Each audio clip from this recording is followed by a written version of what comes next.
Me encontraba en el umbral de la casa de mi hija, tratando de salvarla de la ruina, y ella me gritó, «Vete, o llamo a la policía», con la voz temblando de rabia y los ojos brillando con frialdad. Así que sonreí, me di la vuelta, me fui y marqué el número del agente inmobiliario. Si tantas ganas tienen de perder su casa, entonces yo los ayudaré. No creerás lo que hice. Antes de continuar, por favor, suscríbete al canal y cuéntanos desde dónde nos escuchas en los comentarios. El rostro de Eduardo se puso carmesí mientras golpeaba el informe de crédito sobre la mesa de la sala de descanso. El café se derramó de su taza sobre los papeles esparcidos, extractos bancarios que había sacado del bolsillo de mi chaqueta, impresiones que contaban una historia que él nunca quiso que yo leyera. ¿De dónde diablos sacaste esto?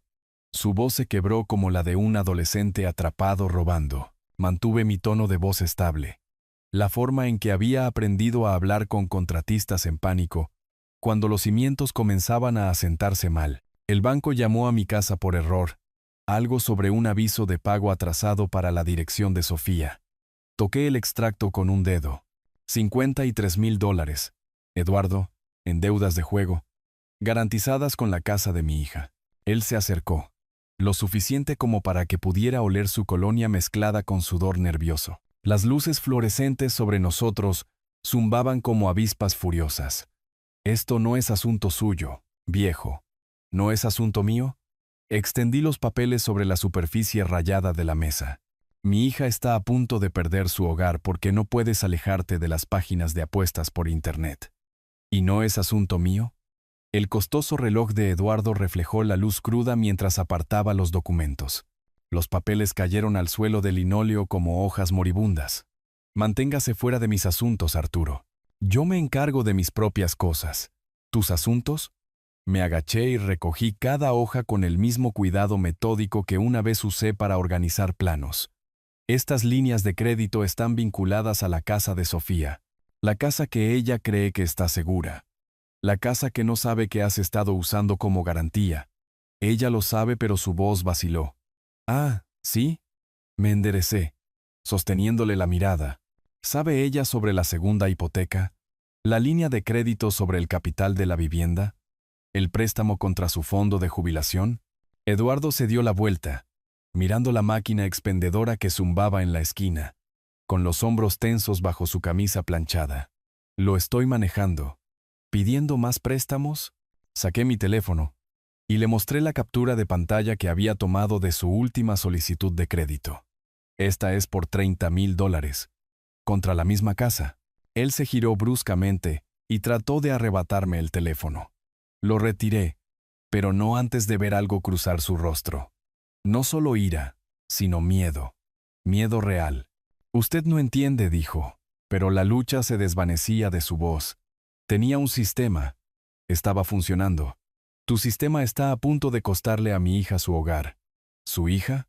Eduardo se rió, pero sonó hueco en la pequeña habitación. Es mi esposa, Arturo. Lo ha sido durante 3 años. Ya es hora de que lo entienda. Guardé mi teléfono en el bolsillo de la chaqueta. A nuestro alrededor, la sala de descanso se sentía más pequeña, las paredes oprimiéndonos. Un sándwich a medio comer yacía abandonado en el mostrador, con los bordes resecos. Yo construí el capital de esa casa, dije en voz baja. 30 años de turnos extra. 30 años de elegir los pagos de la hipoteca en lugar de ropa nueva, en lugar de vacaciones, en lugar de todo lo demás. Y tú te lo estás jugando. Yo no le pedí su ayuda entonces, y no la necesito ahora. Eduardo agarró su taza de café, con los nudillos blancos contra la cerámica. Manténgase fuera de mis asuntos. ¿O qué? Dejó la taza con tanta fuerza que la agrietó. El café se filtró por la mesa hacia mis papeles recuperados. Solo manténgase al margen. Doblé los documentos húmedos y los guardé de nuevo en mi chaqueta.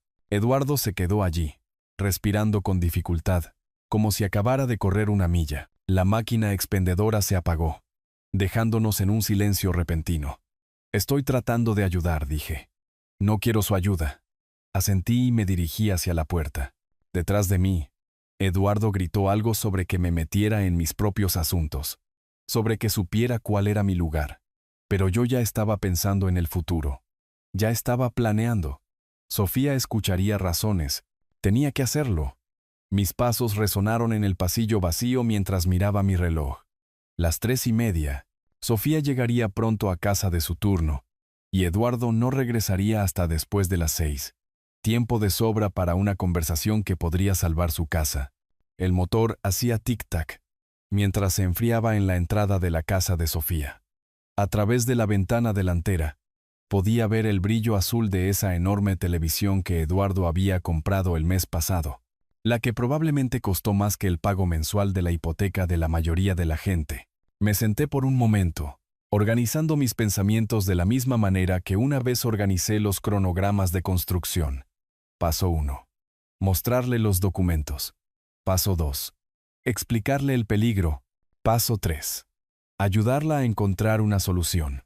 Sofía abrió la puerta antes de que pudiera llamar, con el teléfono pegado a la oreja. «Mamá, tengo que devolverte la llamada. Papá está aquí». Colgó y sonrió. Esa sonrisa cuidadosa que había estado usando desde su boda. Qué inesperado. Necesitamos hablar. Su sonrisa vaciló. Se hizo a un lado y señaló hacia la sala de estar, donde la configuración de videojuegos de Eduardo dominaba una esquina. Controles y latas de bebidas energéticas esparcidos por la mesa de centro. La casa olía a velas caras y a algo más. Estrés, tal vez. El tipo de tensión que se instala en las paredes cuando la gente discute por dinero. ¿Un cafecito?, preguntó, ya moviéndose hacia la cocina. Esto es serio, Sofía. Se detuvo en la entrada de la cocina, con la mano en el marco de la puerta. Está bien, pero de todos modos voy a hacer café. Mis manos necesitan algo que hacer cuando papá suena así. La seguí a la cocina. Noté la pila de facturas escondida detrás de la tostadora. La forma en que evitaba mirarlas mientras se ocupaba de la cafetera. Sus fotos de boda cubrían el refrigerador, con Eduardo prominente en cada toma, su brazo alrededor de sus hombros como si fuera de su propiedad. Me enteré de las deudas de juego, dije. La cuchara de café cayó con estrépito sobre la encimera. ¿Qué deudas de juego? Saqué los documentos y los extendí sobre la isla de la cocina entre nosotros. Extractos bancarios, informes de crédito, solicitudes de préstamo, todos con la firma de Eduardo, todos vinculados a su dirección. $53,000, tal vez más. Ha estado usando tu casa como garantía. El rostro de Sofía se puso blanco, luego rosado, luego rojo. Eso es imposible. Está justo aquí. Señalé el extracto de la línea de crédito sobre el capital de la vivienda. Segunda hipoteca por $30,000, esta línea de crédito por $15,000. Y esto, no. Apartó los papeles, esparciéndolos por el suelo de baldosas. Eduardo nunca haría eso. Él nunca arriesgaría nuestra casa. Sofía, mira los documentos. Son falsos. Se apartó de mí, agarrándose al borde de la encimera. Tú los inventaste. ¿Inventarlos? Me arrodillé, recogiendo los papeles de nuevo. ¿Por qué haría yo eso? Porque no te gusta Eduardo. Nunca te ha gustado. Su voz se elevó, adquiriendo esa cualidad estridente que tenía cuando se sentía acorralada. Quieres separarnos. Quiero salvar tu casa. Nuestra casa está bien. Se giró, con los ojos brillantes de lágrimas. Hacemos nuestros pagos. Nunca nos hemos retrasado. ¿Por qué no sabes de estos otros pagos? Sostuve los extractos de los sitios de apuestas que había impreso. $2,300 el mes pasado. $1,500 el mes anterior. ¿De dónde crees que sale ese dinero? Sofía se tapó los oídos con las manos. Basta ya. Ha pedido préstamos contra todo lo que posees. Tu auto, tu jubilación, tu casa. Basta. Corrió hacia su teléfono en la encimera. Eduardo me ama. Él nunca me haría daño.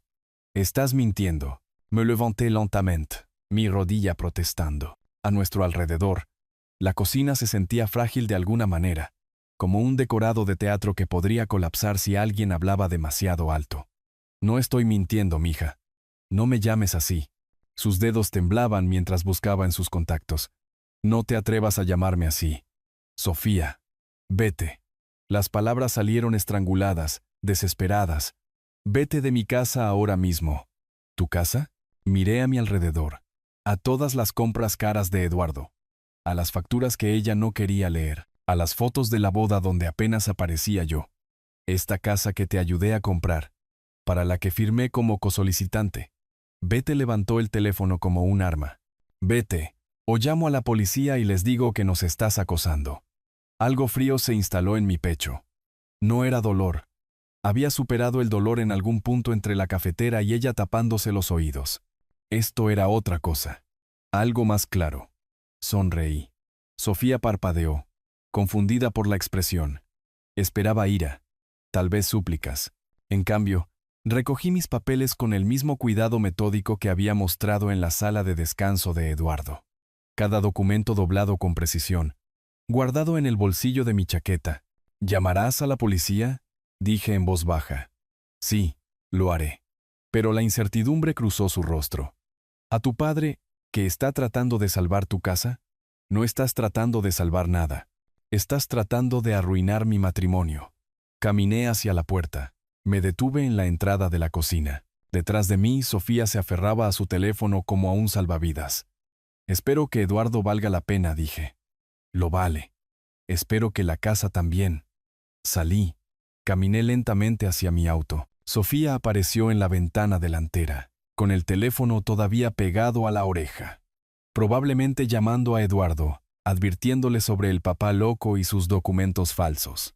El motor arrancó al primer intento, confiable, como todo lo demás en mi vida solía ser. Mientras salía de la entrada, vi a Sofía observándome desde detrás de sus costosas cortinas. Se veía pequeña en esa gran ventana, rodeada de todas las compras de Eduardo, mi niñita, que solía ayudarme a cuadrar la chequera, que solía confiarme todo. Conduje a casa lentamente, planeando mi próxima conversación. Esta sería con alguien que entendiera el valor de la documentación, alguien que apreciara el peso legal de la firma de un cosolicitante. Mi casa se sentía extrañamente silenciosa después del drama en la cocina de Sofía. Dejé mis llaves en el pequeño cuenco de madera junto a la puerta, el que Sofía había hecho en la clase de carpintería de la escuela, y me moví por habitaciones que de repente parecían demasiado grandes para una sola persona. La cafetera gorgoteó, cobrando vida con el tipo de precisión confiable que solía definir todo mi mundo. Mientras se preparaba, me quedé en el fregadero de la cocina, mirando mi pequeño jardín. Febrero en un estado del sur significaba que los cítricos estaban cargados de fruta que probablemente comería solo. Todo lo que había construido aquí, todo lo que había mantenido, se sentía hueco ahora. Como construir un edificio solo para descubrir que los inquilinos se habían mudado sin previo aviso. El café estaba fuerte y negro, como había aprendido a beberlo durante aquellos primeros años de hipoteca cuando la crema era un lujo que no podíamos permitirnos. Llevé la taza a mi sala de estar. Me acomodé en el sillón reclinable que había sido de mi padre y dejé que los recuerdos afloraran. 1994. Sofía tenía 7 años, todo sonrisas desdentadas y preguntas interminables sobre por qué papá tenía que trabajar tantas noches. Había aceptado un segundo trabajo en la planta de concreto, mezclando cimientos hasta que mi espalda gritaba y mis manos se agrietaban por la cal. Turnos de 12 horas en la firma de ingeniería. Luego 6 horas más vertiendo concreto.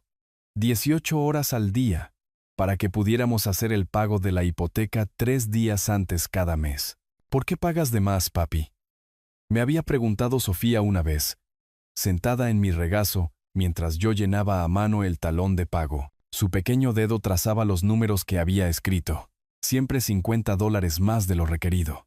Porque el banco cobra intereses cada mes, le había explicado.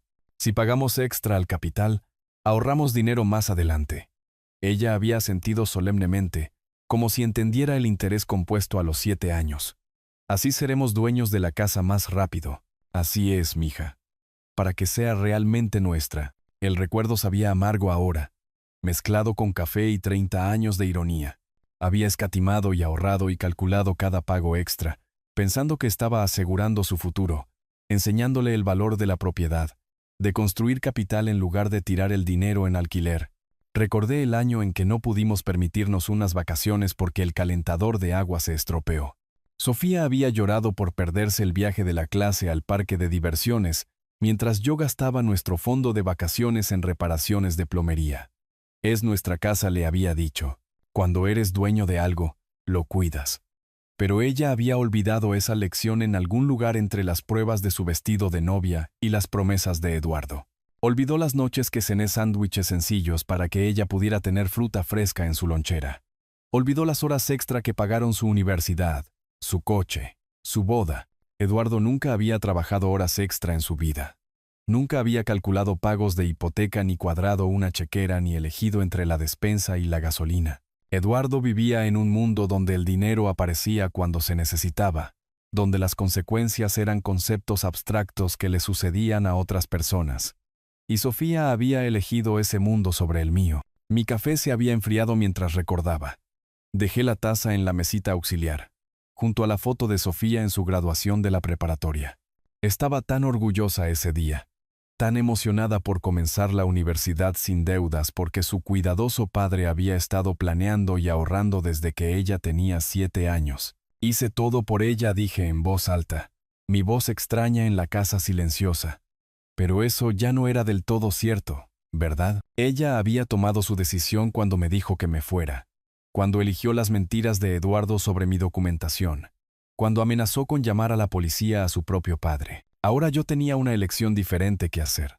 Podía alejarme, dejar que la adicción al juego de Eduardo destruyera todo lo que había construido, dejar que perdieran la casa por la que había trabajado 18 horas al día para asegurar, dejar que 30 años de sacrificio se evaporaran porque mi hija prefería mentiras cómodas a verdades incómodas.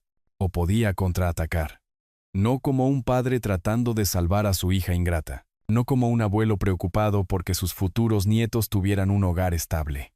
Esas motivaciones habían muerto en la cocina de Sofía cuando se tapó los oídos y me llamó mentiroso. Podía luchar como alguien a quien habían estafado. Alguien cuyos 30 años de capital estaban a punto de desaparecer en la adicción a las apuestas de Eduardo. Alguien que había sido despedido y faltado al respeto, y a quien le habían dicho que su opinión no importaba. La casa se asentó a mi alrededor con pequeños crujidos. Todo aquí estaba pagado, mantenido, organizado. Prueba de que la planificación cuidadosa y el esfuerzo constante creaban un valor duradero. La filosofía de Eduardo era la opuesta. Pedir prestado contra el mañana para pagar los placeres de hoy. Hora de ver qué filosofía sobrevivía a una prueba real. Me levanté. Estiré los músculos que recordaban levantar sacos de cemento y arrastrarse debajo de las casas para revisar los cimientos. Mi cuerpo podría ser más viejo, pero mi mente todavía funcionaba como la de un ingeniero. Identificación del problema, evaluación de recursos, implementación de la solución. Eduardo y Sofía pensaban que tenían todas las cartas porque poseían la casa. Habían olvidado los documentos que firmé hace 30 años. Documentos que me convertían en algo más que un padre preocupado. Necesitaba revisar esos papeles, refrescar mi memoria sobre exactamente qué derechos había conservado cuando los ayudé a comprar la casa de sus sueños. Mi archivador esperaba en la oficina de casa, organizado con la misma precisión que una vez apliqué a los proyectos de construcción. En alguna de esas carpetas estaba el fundamento legal para mi próximo movimiento. Mi sistema de archivo me había ahorrado incontables horas a lo largo de los años. Todo alfabetizado, fechado, con referencias cruzadas. Casa Sofía ocupaba una carpeta colgante entera en el segundo cajón, gruesa con documentos que abarcaban desde su solicitud de hipoteca original hasta la evaluación del impuesto a la propiedad del mes pasado. Saqué la carpeta. Extendí su contenido sobre mi escritorio bajo la brillante lámpara LED que había instalado el año pasado. Mis gafas de lectura hicieron que los papeles se vieran nítidos y claros. Solicitud de préstamo. Informes de crédito de 2021. Formularios de verificación de ingresos. Extractos bancarios. Y allí, enterrado bajo el historial laboral de Sofía, el documento que había estado buscando. La solicitud de hipoteca original. Ambas firmas en la parte inferior. La escritura cuidadosa de Sofía junto a mi impresión precisa de ingeniero. Pero fue la sección sobre nuestros nombres la que me hizo sonreír por segunda vez ese día. Cosolicitante Arturo Brooks. Número de seguridad social Relación con el solicitante principal. Padre cosolicitante. Responsabilidad financiera. Responsabilidad solidaria por el monto total del préstamo. Me recliné en mi silla de escritorio de cuero, la misma que compré cuando me ascendieron a supervisor hace 20 años. Responsabilidad solidaria. La frase tenía un peso legal que Eduardo, con toda su astucia financiera, aparentemente había olvidado. El recuerdo volvió con perfecta claridad. Marzo de 2021. Sofía y Eduardo sentados frente a la oficial de préstamos Margarita Campos en el Banco Nacional. El historial laboral de Eduardo era irregular. 2 cambios de trabajo en 3 años. Puntaje de crédito rondando los 620. El salario de Sofía como higienista dental era estable pero modesto. Juntos, calificaban para un financiamiento de quizás $200,000, pero la casa que Sofía quería costaba $340,000. Necesitaremos un cosolicitante, había explicado Margarita, sus dedos bailando sobre su calculadora. Alguien con excelente crédito e ingresos verificables para garantizar el monto total del préstamo. Eduardo se había movido incómodo en su silla. ¿Qué significa eso exactamente? Significa que el cosolicitante se vuelve legalmente responsable de la deuda si ustedes incumplen. Tienen los mismos derechos y responsabilidades que los prestatarios principales. Yo había dudado entonces. Mi instinto de ingeniero para la evaluación de riesgos se activó. 40 años de empleo estable, puntaje de crédito superior a 800, ahorros sustanciales. ¿Estaba realmente preparado para arriesgar todo eso por la estabilidad financiera de Eduardo? Pero Sofía me había mirado con esos ojos que habían derretido mi resolución desde que tenía 7 años. Por favor, papá, nunca nos retrasaremos en un pago. Te lo prometo. Usted entiende, había continuado Margarita, que como cosolicitante, señor Brooks, tendrá legitimidad legal con respecto a cualquier decisión importante sobre la propiedad, refinanciación, préstamos sobre el capital de la vivienda. Incluso la venta de la casa requerirían su consentimiento o participación. Eduardo había asentido rápidamente, ansioso por pasar de los tecnicismos legales a la parte divertida de comprar una casa. Sofía me había apretado la mano, y yo había firmado mi nombre, pensando que estaba ayudando a mi hija a alcanzar el sueño americano.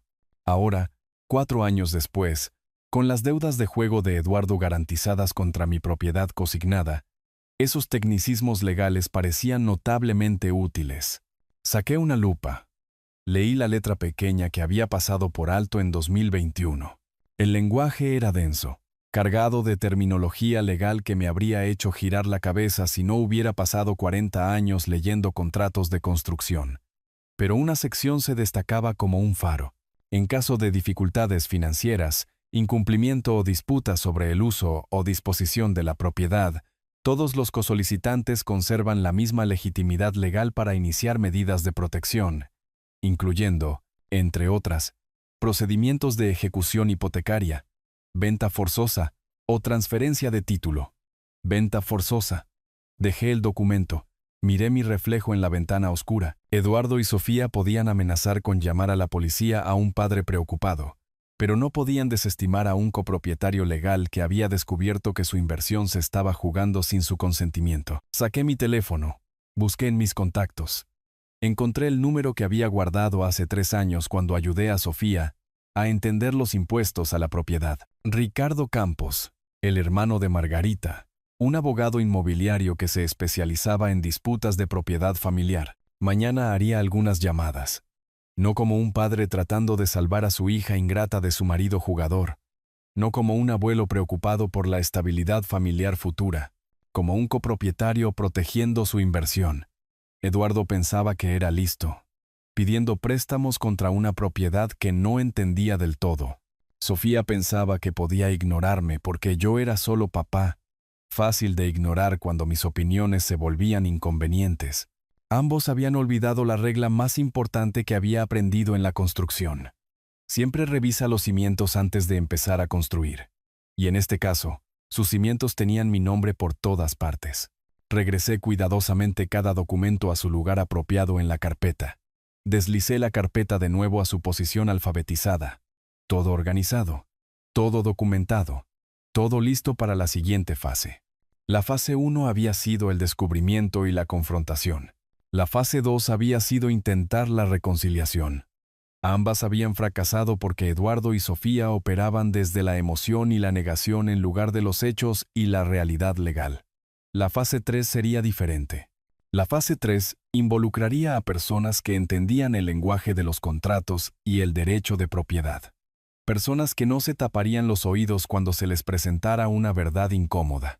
Apagué la lámpara del escritorio. Dejé mi oficina en perfecto orden. Mañana traería nuevas conversaciones con nuevos actores. Esta noche, por primera vez desde que descubrí las deudas de juego de Eduardo, sentí que realmente podría ganar esta batalla. Después de todo, había estado construyendo cimientos toda mi vida. Sabía cómo hacer que las cosas se desmoronaran cuando la estructura de soporte estaba comprometida. Y el castillo de naipes de Eduardo estaba a punto de descubrir cuán sólido era realmente mi cimiento. Apenas me había acomodado en mi rutina nocturna cuando unos golpes agresivos sacudieron mi puerta principal. 3 ráfagas secas, una pausa, y luego 3 más. A través de la mirilla. El rostro de Eduardo se veía sonrojado y distorsionado. Su camisa cara, arrugada como si hubiera estado tirando de ella. Abrí la puerta lentamente, manteniendo la cadena de seguridad puesta. «Buenas noches, Eduardo. Abra esta puerta». Su voz tenía ese filo que había escuchado en la sala de descanso, pero ahora más agudo, desesperado. «Está lo suficientemente abierta para conversar». Presionó la palma de su mano contra el marco de la puerta, inclinándose cerca del hueco. Sofía me contó sobre su pequeña visita, sus documentos falsos y teorías de conspiración. ¿Mencionó los $53,000 en deudas de juego? El rostro de Eduardo se puso escarlata. Esas no son deudas de juego. Son inversiones de negocios, criptomonedas, activos digitales, proyectos inmobiliarios. Las páginas de apuestas por Internet no suelen negociar con proyectos de criptomonedas. Dio un paso atrás, luego hacia adelante de nuevo como un animal enjaulado probando los barrotes. Usted no sabe de lo que habla, viejo.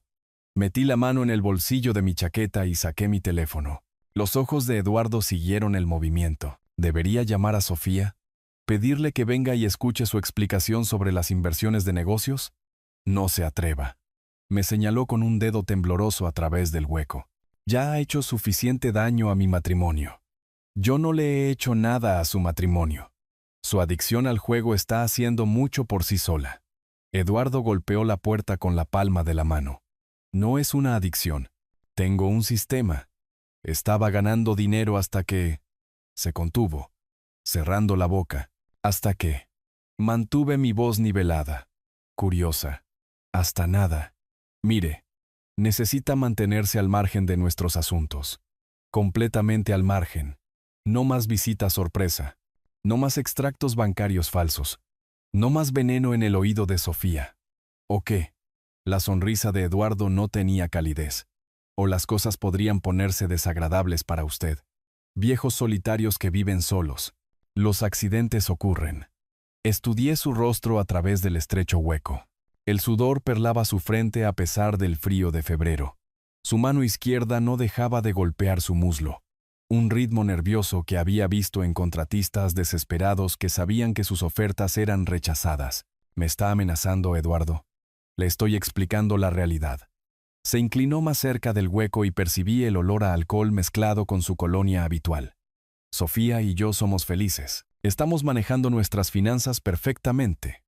Usted no es necesario, ni querido, ni bienvenido en nuestras vidas. Interesante perspectiva. Es la única perspectiva que importa. Eduardo se alejó de la puerta.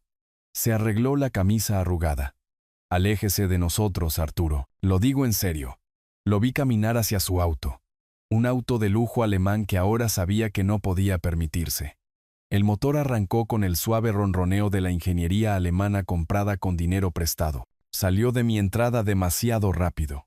Los neumáticos chirriaron ligeramente sobre el asfalto. Cerré la puerta. Deslicé la cadena y luego puse el cerrojo de seguridad. A través de la ventana de mi sala, vi las luces traseras de Eduardo desaparecer en la esquina. Su visita había logrado lo contrario de su intención. En lugar de intimidarme, Había confirmado que la acción legal era mi única opción restante. Eduardo estaba en una espiral descendente. La adicción al juego que no admitiría consumía no solo su dinero, sino su juicio. Amenazar a un hombre en su propia casa.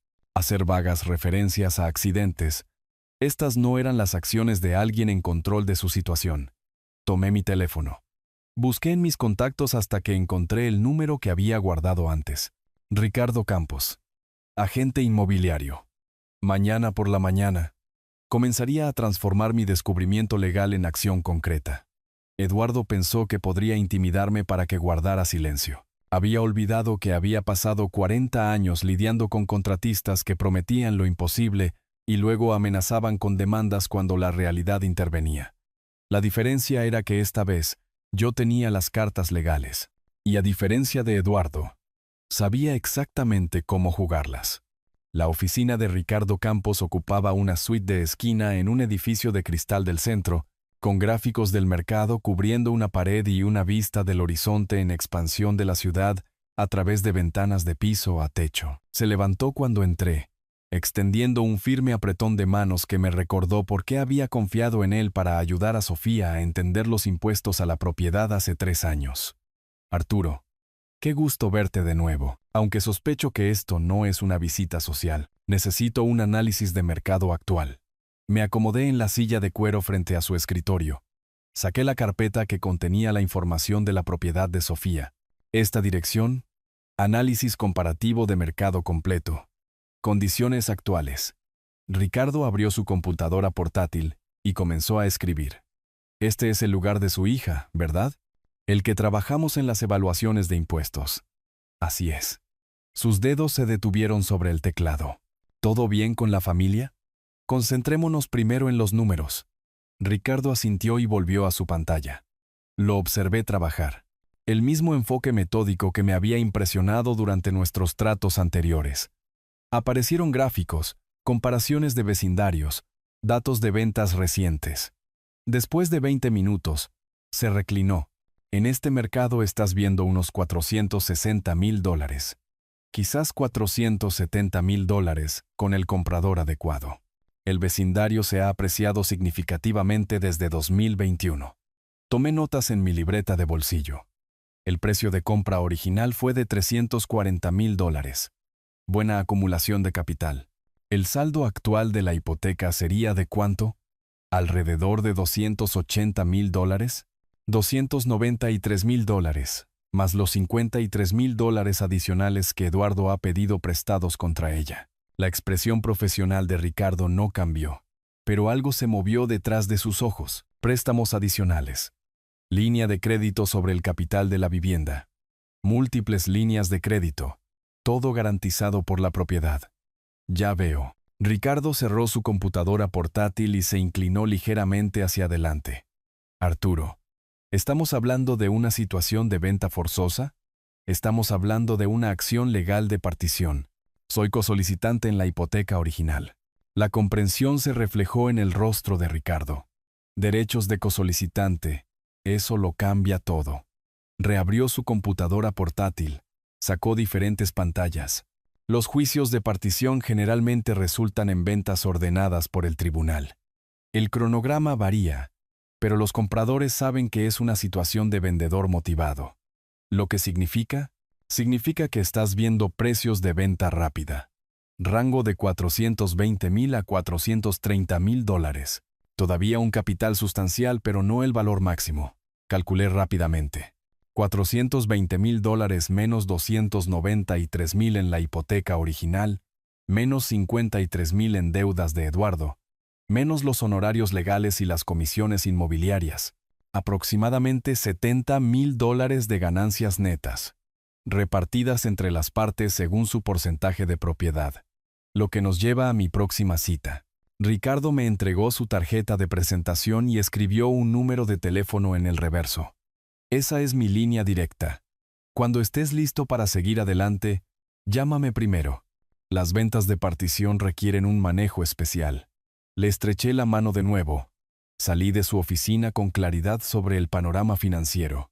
Ahora necesitaba claridad legal sobre el panorama procesal. La oficina del abogado Daniel Ordóñez se sentía diferente, madera más oscura, muebles más pesados, paredes forradas con volúmenes legales que parecían realmente usados en lugar de decorativos. Daniel mismo era más joven de lo que esperaba, quizás 45 años, con la precisión cuidadosa de movimiento que provenía de la experiencia en los tribunales. Las acciones de partición no son comunes en situaciones familiares, dijo después de revisar mis documentos. Por lo general, las vemos en disputas comerciales o conflictos de propiedades heredadas.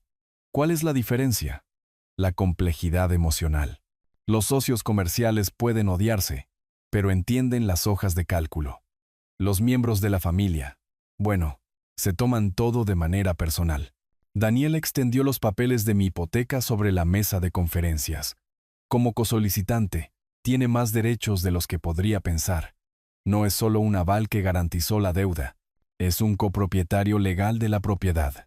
Lo que significa que Eduardo y Sofía no pueden tomar decisiones unilaterales sobre refinanciamiento, préstamos adicionales o ventas sin su consentimiento. Ya han violado eso con estas deudas de juego. Daniel señaló cláusulas específicas en los documentos del préstamo. La ley de este estado proporciona remedios para los copropietarios que no pueden ponerse de acuerdo sobre el uso de la propiedad. La partición por venta es la opción nuclear. Fuerza una venta por orden judicial. Divide las ganancias según los porcentajes de propiedad. Cronograma, de 30 a 90 días. Dependiendo del calendario del tribunal, y si ellos lo impugnan. La presentación de la petición pone el reloj en marcha. No pueden detenerlo. Tomé más notas, pregunté sobre costos, procedimientos, posibles complicaciones. Daniel respondió cada pregunta con la minuciosidad que apreciaba en los profesionales competentes. Una advertencia dijo mientras concluíamos. Una vez que presente la demanda, no hay vuelta atrás. Esto dañará permanentemente su relación con su hija. Pensé en la amenaza de Sofía de llamar a la policía, en la visita de Eduardo a mi casa, en 30 años de pagos de hipoteca siendo jugados. Creo que esa relación ya está dañada sin remedio. Daniel asintió y comenzó a preparar la documentación. Presentaremos la demanda el lunes, a primera hora. Conduje a casa a través del tráfico de la tarde, mi mente organizando la siguiente fase como un proyecto de construcción.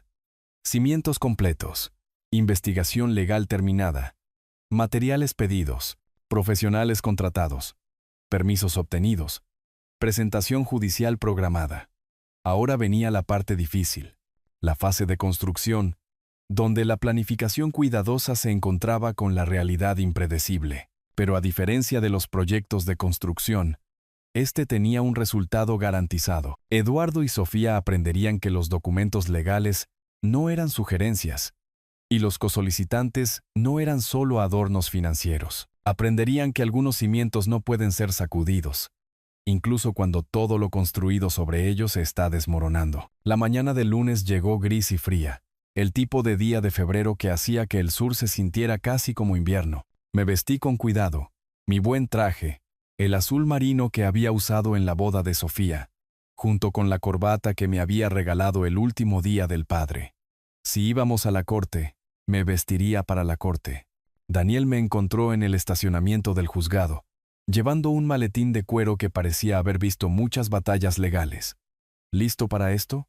He estado listo desde el viernes. Los escalones del juzgado eran imponentes, de piedra caliza blanca con columnas que sugerían permanencia, justicia, consecuencias que no podían ser rebatidas. Adentro, detectores de metales y guardias de seguridad procesaban un flujo constante de personas que manejaban asuntos legales, divorcios, disputas de custodia, asuntos civiles, acusaciones penales, todas las formas en que la vida terminaba requiriendo intervención oficial. Tomamos un ascensor hasta el tercer piso. Caminamos por un pasillo bordeado de puertas de salas de audiencias. La oficina del secretario del tribunal zumbaba con una eficiencia silenciosa.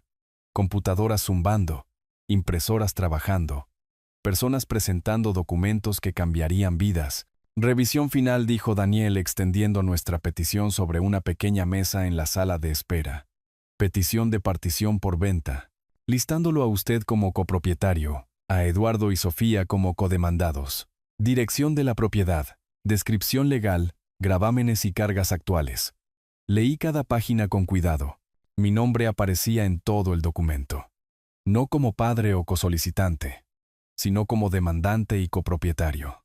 Lenguaje legal que transformaba las relaciones familiares en derechos de propiedad. La tarifa de presentación es de $450, dijo Daniel, más los costos de notificación para ambos demandados. Escribí el cheque sin dudarlo. 40 años de empleo estable me habían enseñado que algunos problemas requerían soluciones financieras. Esto era más barato que ver a Eduardo jugar mis 30 años de pagos de capital. En la ventanilla del secretario, una mujer de aspecto cansado y ojos amables procesó nuestra documentación con eficiencia profesional. Número de casos CB 2025-187, dijo, sellando cada documento con un sello oficial. Audiencia inicial programada para el 15 de marzo. A las 9 de la mañana, sala C. El sonido del sello fue final. Decisivo. No más discusiones familiares ni apelaciones emocionales. No más amenazas de Eduardo ni negación de Sofía. Solo el proceso legal. Avanzando según reglas que no podían ser manipuladas ni ignoradas. La notificación del proceso se completará en un plazo de 5 días hábiles, continuó la secretaria. Los demandados tienen 30 días desde la notificación para presentar una respuesta. Daniel recogió nuestras copias certificadas, recibos, notificaciones oficiales. Eso es todo. La maquinaria está en movimiento. Caminamos de regreso por los pasillos del juzgado, pasando junto a otras personas que comenzaban o terminaban sus batallas legales. En el ascensor, Daniel repasó los siguientes pasos. Serán notificados para el viernes. Luego esperamos su respuesta, o más probablemente, su pánico. ¿Y si intentan refinanciar? ¿Transferir la propiedad? No pueden. La anotación preventiva de demanda que presentamos impide cualquier transferencia o cambio financiero importante hasta que se resuelva el caso. Sentí que algo se asentaba en mi pecho. No satisfacción exactamente, sino el alivio que proviene de una preparación adecuada, como terminar de verter los cimientos y saber que se curarían correctamente, soportando lo que se construyera encima. En el estacionamiento, Daniel y yo nos dimos la mano. Te llamaré después de que sean notificados. Debería ser interesante. Conduje a casa lentamente, tomando las calles secundarias en lugar de la autopista. La radio de mi coche tocaba jazz suave mientras procesaba lo que habíamos logrado. Por primera vez en semanas, las decisiones de Eduardo y Sofía no podían afectarme. El sistema legal se encargaría de todo ahora, según reglas que tendrían que seguir, les gustara o no. En casa, archivé mis copias certificadas en la carpeta Casa Sofía, justo detrás de los documentos originales de la hipoteca. Todo organizado, todo documentado, todo listo para lo que viniera después. Mi teléfono permanecía en silencio sobre la encimera de la cocina. Pronto, muy pronto, comenzaría a sonar. Eduardo y Sofía recibirían documentos oficiales de un alguacil. Se darían cuenta de que esto no era un drama familiar que pudieran desestimar con lágrimas o amenazas. Hice café, me acomodé en mi sillón reclinable y esperé. El próximo movimiento era de ellos, pero el juego ahora se jugaba según mis reglas. Mi teléfono comenzó a sonar el jueves por la tarde. El nombre de Sofía apareció en el identificador de llamadas mientras yo estaba sentado en mi cocina, terminando un almuerzo tardío. Lo vi vibrar contra la encimera y lo dejé pasar al buzón de voz. 2 minutos después, sonó de nuevo. Eduardo esta vez. Fui a mi sala. Cogí un libro. Intenté leer mientras mi teléfono continuaba su berrinche electrónico. Al anochecer, tenía 7 llamadas perdidas y 3 mensajes de voz. El primer mensaje era de Sofía, con la voz temblorosa. Papá, por favor devuélveme la llamada. Hoy recibimos unos papeles y no entiendo qué está pasando. Por favor, solo llámame. El mensaje de Eduardo llegó 1 hora después. ¿A qué clase de juego estás jugando, viejo? ¿Crees que puedes asustarnos con papeles legales? Esto es un asunto de familia, no un drama de tribunales. El tercer mensaje. De Sofía de nuevo, con lágrimas evidentes en su voz. Papá, te lo ruego. Eduardo dice que estás tratando de robar nuestra casa. Eso no puede ser verdad. Por favor, Devuélveme la llamada. Por favor. Borré los 3 mensajes sin devolver las llamadas. El viernes trajo un maratón de mensajes de texto. Eduardo empezó temprano. Esta demanda es ridícula. Ningún juez se pondrá de tu lado por encima de la familia. Los textos de Sofía eran más largos, más desesperados. Papá, sé que tuvimos una pelea, pero esto es ir demasiado lejos. ¿No podemos arreglarlo? Te quiero, pero también quiero a Eduardo. Por favor, no me hagas elegir. Al anochecer, los mensajes de Eduardo se habían vuelto amenazantes. Estás cometiendo un gran error, más grande de lo que te imaginas. Le mostré el texto a Daniel cuando llamó para confirmar que ambos demandados habían sido notificados. Reacción estándar dijo: pánico, negación y luego ira. Lo que importa es si presentan una respuesta antes de la fecha límite. Y si no lo hacen, sentencia en rebeldía. El tribunal concede nuestra petición automáticamente. El sábado trajo una nueva ola de llamadas. Las dejé todas ir al buzón de voz. Pasé el día en mi jardín podando los cítricos y preparando la tierra para la siembra de primavera. El trabajo físico me ayudaba a pensar. Y necesitaba considerar mis próximos movimientos con cuidado. El mensaje de voz del domingo de Sofía fue diferente, más tranquilo, más calculado. Papá, Eduardo habló con un abogado.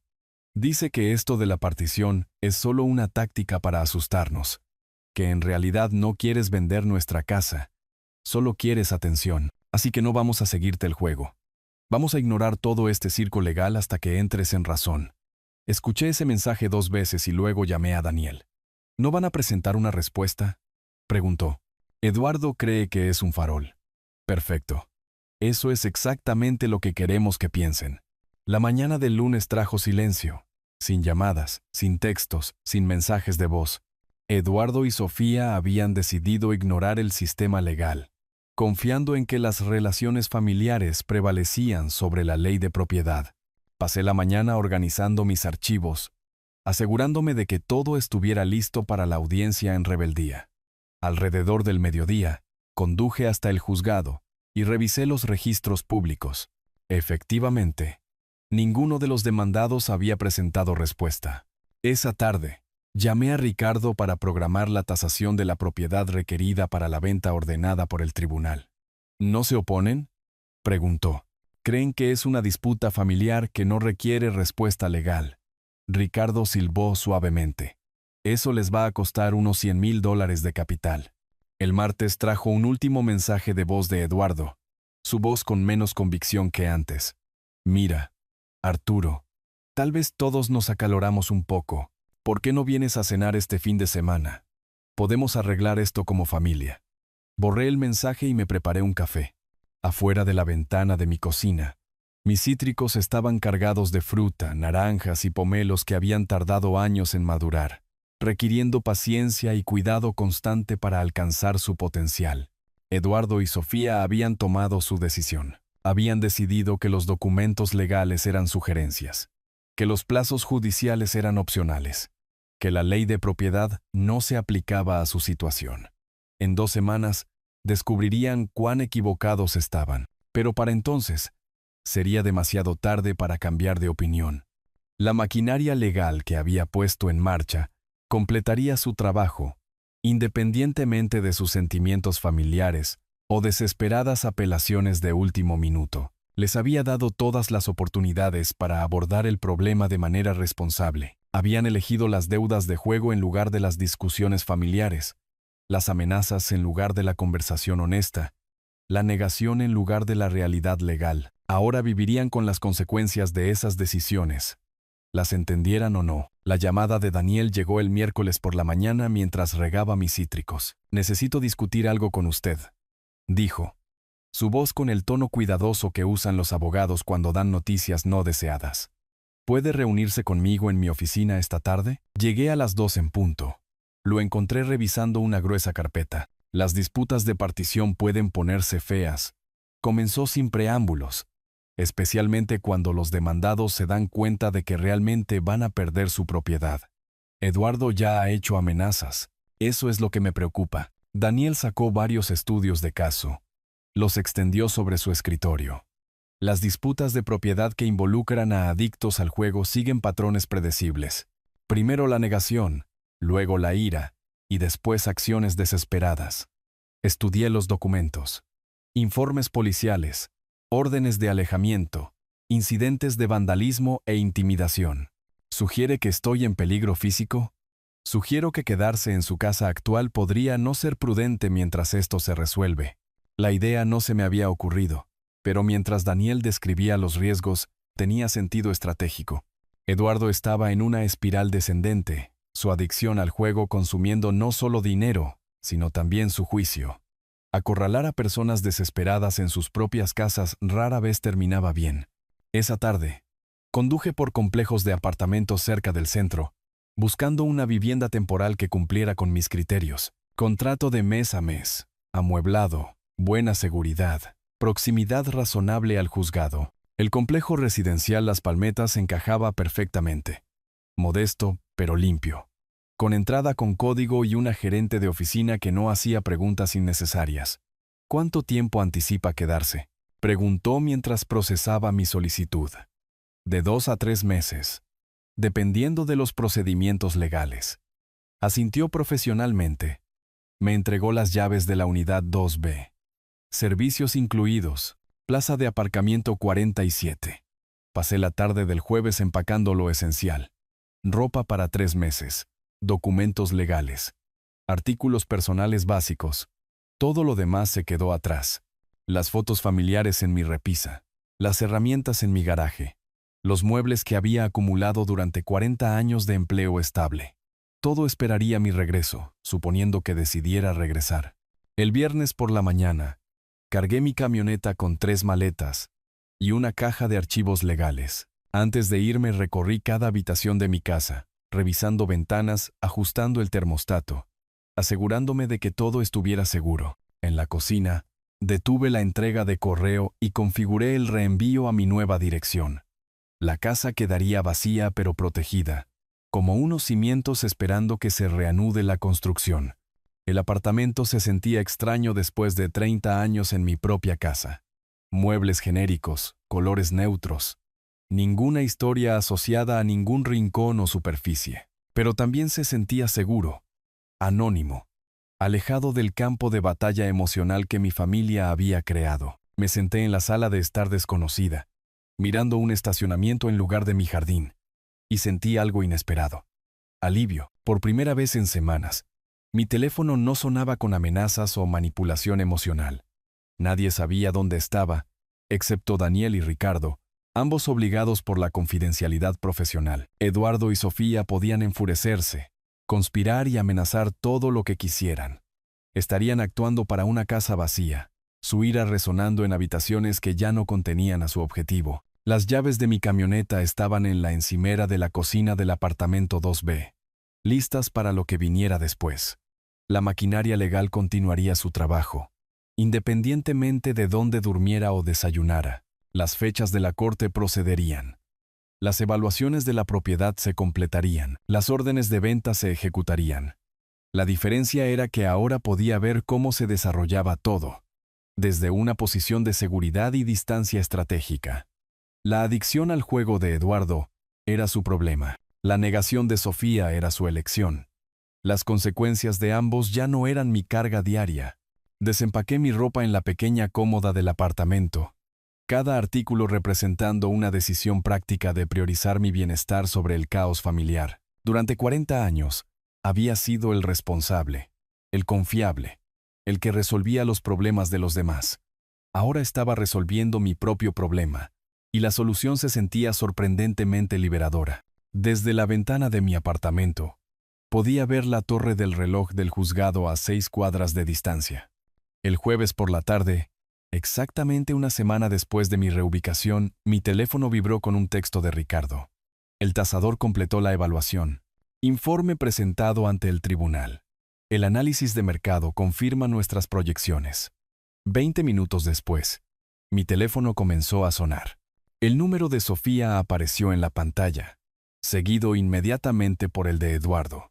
Dejé que ambas llamadas fueran al buzón de voz. Hice café y esperé. Los mensajes de voz revelaron todo lo que necesitaba saber. Sofía, con la voz temblorosa. Papá, alguien vino a nuestra casa hoy. Un hombre con una tabla de apuntes y una cámara, midiendo todo, tomando fotos. Dijo que era por orden judicial para algo llamado venta de partición. Papá, por favor, llámame.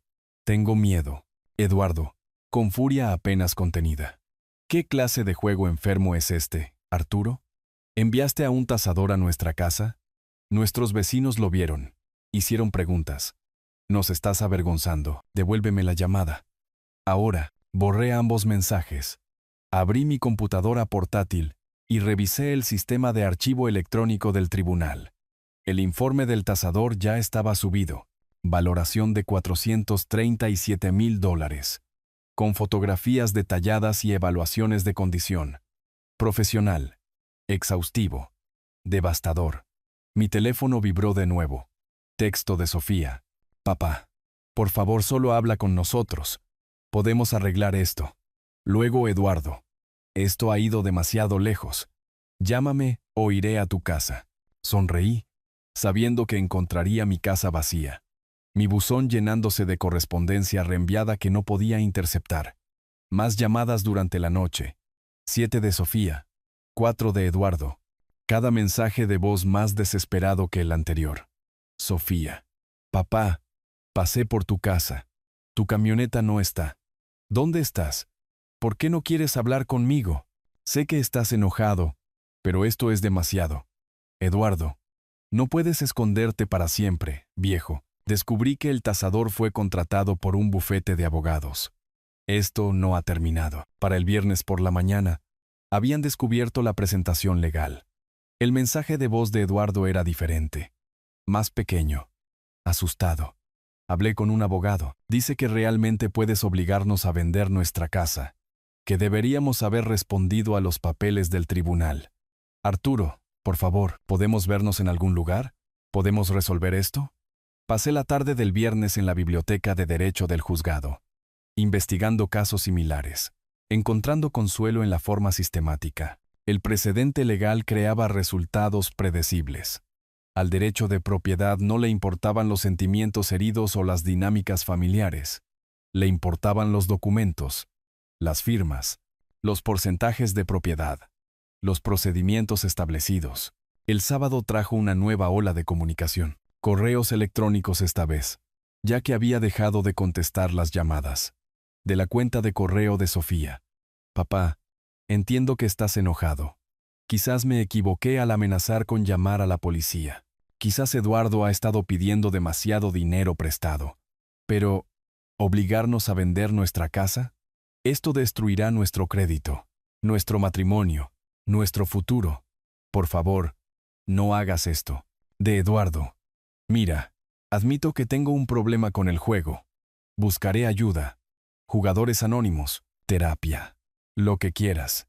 Solo detén esta demanda. Podemos devolverte el dinero con el tiempo. Reenvié ambos correos a Daniel con una breve nota. Para el archivo, el domingo por la noche. Mi teléfono sonó 15 veces. Apagué el timbre. Me acosté temprano. La mañana del lunes trajo nuevos desarrollos. Ricardo llamó con actualizaciones. 3 compradores potenciales presentaron ofertas durante el fin de semana, todas en efectivo. Cierre rápido. El precio de venta forzosa está atrayendo un interés serio. ¿Cuánto? La oferta más alta es de $425,000. $10,000 por debajo de la tasación, pero con cierre garantizado en 30 días. Mientras hablaba con Ricardo, mi teléfono vibró con otra llamada. Eduardo de nuevo. Esta vez, cuando pasó al buzón de voz, pude oír a Sofía llorando de fondo. La voz de Eduardo, derrotada. Arturo, sé que puedes oírme. Dimos vueltas buscando tu camioneta. Les preguntamos a tus antiguos vecinos si sabían a dónde fuiste. Nadie sabe nada. Desapareciste como si hubieras planeado todo esto. Una larga pausa.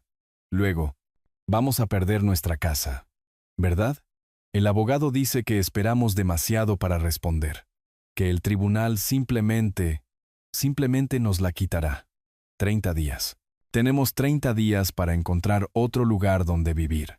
Otra pausa. Lo siento. Sofía también lo siente. Nos equivocamos en todo.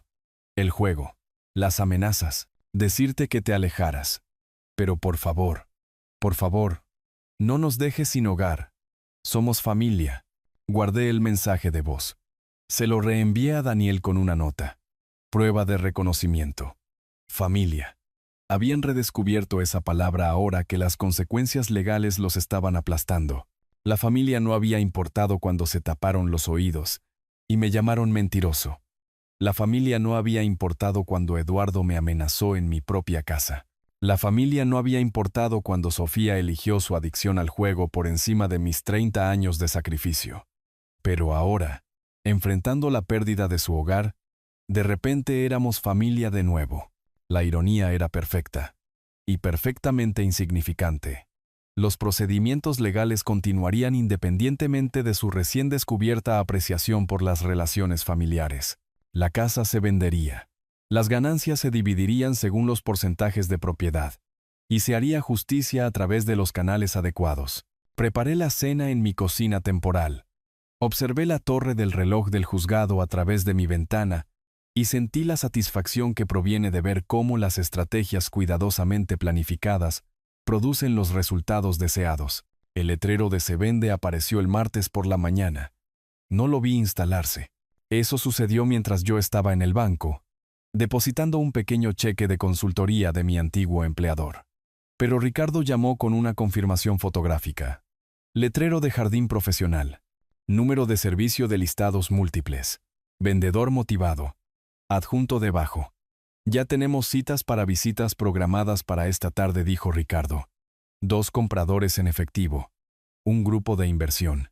El precio por debajo del mercado está generando un interés serio. Le pedí que me enviara por correo electrónico las fotos del listado. La pantalla de mi computadora portátil se llenó con imágenes de la casa de Sofía. Su casa, técnicamente, aunque la propiedad legal era más complicada de lo que nunca habían entendido. La fotografía profesional hacía que cada habitación pareciera espaciosa y luminosa. La costosa configuración de videojuegos de Eduardo había sido relegada a las esquinas. Los toques decorativos de Sofía, minimizados para atraer a compradores potenciales. Su hogar se había convertido en una mercancía, que era exactamente lo que siempre había sido desde la perspectiva del sistema legal. El miércoles trajo la documentación oficial. Correo certificado a mi apartamento. Notificación de venta de partición con plazos específicos. Requisitos de calificación del comprador y procedimientos de cierre. 30 días para que los ocupantes actuales desalojen voluntariamente. Seguido de la asistencia del alguacil si es necesario. Reenvié los documentos a Daniel. Llamé para confirmar los siguientes pasos. Todo procede con normalidad, dijo. No han presentado ninguna moción para retrasar o impugnar, lo que sugiere que finalmente han aceptado la realidad. O están planeando algo desesperado.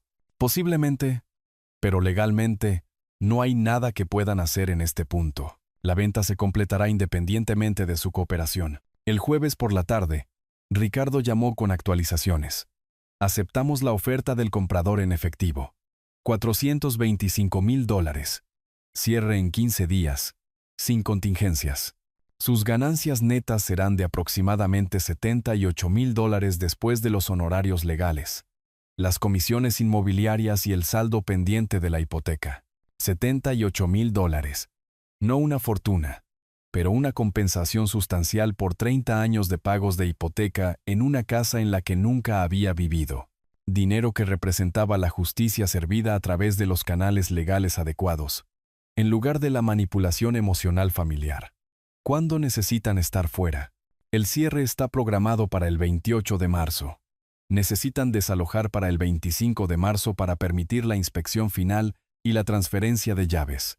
Marqué las fechas en mi calendario. Sentí que algo se asentaba en mi pecho. No satisfacción exactamente, sino la calma que proviene de ver proyectos complejos llegar a su fin a tiempo. El viernes trajo una sorpresa. Sofía apareció en mi antigua casa. Vio que mi camioneta no estaba allí, y se sentó en mi porche delantero durante 1 hora esperando. Mi vecina, la señora Pineda, llamó para decírmelo. Se veía terrible, dijo la señora Pineda, llorando, revisando su teléfono constantemente. Finalmente dejó una nota debajo de tu puerta y se fue. Conduje hasta allí esa noche. Recuperé la nota. La letra de Sofía, generalmente pulcra, se veía temblorosa. Papá, sé que nos estás evitando, pero se nos acaba el tiempo. Encontramos un apartamento, pero necesitamos el primer mes, el último mes, el depósito de seguridad, los costos de la mudanza. Eduardo está tratando de conseguir un préstamo, pero su crédito está destruido por el juego. ¿Podrías por favor hablar con nosotros? Vamos a quedarnos sin hogar en 3 semanas. Tu hija, Sofía, lo había firmado. Tu hija, Sofía. Como si recordarme nuestra relación cambiaría mi estrategia legal. Como si el sentimiento familiar pudiera anular el derecho de propiedad y las órdenes judiciales. Archivé la nota con mis otros documentos legales y volví a mi apartamento. El fin de semana pasó tranquilamente. Mi teléfono no sonó. Aparentemente, Eduardo y Sofía habían agotado sus intentos de comunicación. El domingo por la noche, Ricardo llamó con los detalles finales. Cierre programado para el jueves, 28 de marzo, 10 de la mañana. Abogado del banco, abogado del comprador y yo mismo. No necesitas asistir a menos que quieras. Estaré allí. Excelente. Trae una identificación con foto y tu tarjeta de seguridad social. Nos encargaremos de todo lo demás. El 25 de marzo llegó gris y ventoso. Desde mi apartamento, podía ver camiones de mudanza en varias calles. El final del invierno era popular para las reubicaciones. Me pregunté si Eduardo y Sofía habían logrado encontrar su camión de mudanza, su nuevo apartamento, su solución temporal a las consecuencias de sus elecciones. Mi teléfono permaneció en silencio, sin súplicas de último minuto, sin intentos finales de manipulación emocional. Aparentemente, habían aceptado que su antigua relación conmigo había terminado, reemplazada por procedimientos legales que no podían influenciar ni evitar. El jueves por la mañana, me vestí con mi buen traje, reuní mis documentos de identificación y me preparé para asistir al cierre que terminaría oficialmente este capítulo de mi vida. El sistema legal había funcionado exactamente como prometió Daniel. Las disputas de propiedad se resolvían a través de procedimientos establecidos, en lugar de discusiones familiares. La justicia se servía a través de canales profesionales, en lugar de apelaciones emocionales. En 4 horas, recibiría un cheque que representaba la vindicación de cada principio que había intentado enseñarle a Sofía sobre la responsabilidad financiera, las consecuencias legales y la importancia de tratar a los miembros de la familia con respeto. Quedaba por ver si ella había aprendido esas lecciones, pero la fase de enseñanza definitivamente había terminado. El cierre tuvo lugar en una sala de conferencias estéril del centro, con luces fluorescentes zumbando sobre documentos que requerían firmas. Ingresos para el demandante Arturo Brooks, leyó el abogado del banco, $78,437. Firmé donde se indicaba. Observé cómo 40 años de participación en una propiedad se reducían a transferencias electrónicas y sellos oficiales. Al mediodía, mi teléfono vibró con la confirmación del banco del sustancial depósito. Más dinero del que había visto de una vez desde mi jubilación. Ricardo me estrechó la mano en el estacionamiento. Un placer trabajar con usted, Arturo. Daniel fue más directo. Se ha hecho justicia. De vuelta en mi apartamento, encontré un mensaje de voz de Sofía. Papá, nos mudamos ayer. Eduardo encontró trabajo en otra ciudad, más al norte. Así que vamos a empezar de nuevo allí. Quería decirte que ahora lo entiendo. Sobre el dinero, sobre el juego de Eduardo, sobre por qué hiciste lo que hiciste. Lamento que haya sido necesario perder nuestra casa para que yo lo viera. Espero que algún día nos perdones. Te quiero. Escuché el mensaje 2 veces, y luego lo borré. Entender las consecuencias era diferente a ganar la reconciliación. Durante el fin de semana, recorrí condominios en una comunidad con campo de golf. La mayoría de nuestros propietarios son exingenieros, maestros, gerentes intermedios, explicó el agente de ventas, personas que ahorraron consistentemente y planificaron su jubilación, personas que entendieron que la seguridad financiera provenía del esfuerzo sistemático en lugar de los esquemas de juego, Personas que trataban los documentos legales como vinculantes en lugar de sugerencias. Hice una oferta por una unidad de esquina con vista al jardín. Eduardo y Sofía estaban comenzando de nuevo en otra ciudad con el crédito dañado y lecciones costosas sobre faltarle el respeto a la familia y las obligaciones legales. Habían elegido las amenazas y la negación sobre la responsabilidad, asumiendo que las relaciones familiares los eximían de las consecuencias. El jueves por la tarde, entré en mi nuevo condominio. La luz del sol entrando a raudales por las ventanas que daban al campo de golf, pronto me uniría a los jubilados de allí. No como alguien que huye de las obligaciones familiares, sino como alguien que había defendido con éxito sus derechos legales contra personas que habían confundido la amabilidad con la debilidad. Se había hecho justicia, se habían aprendido lecciones, y yo tenía una nueva vida que construir, financiada por principios ejecutados sistemáticamente a través de los canales legales adecuados. Los cimientos eran sólidos. La construcción podría comenzar cuando estuviera listo. Si te gustó esta historia, por favor, dale me gusta a este video. Suscríbete al canal y comparte tus impresiones sobre esta historia en los comentarios. Para escuchar la siguiente historia, haz clic en el recuadro de la izquierda. Gracias por tu atención.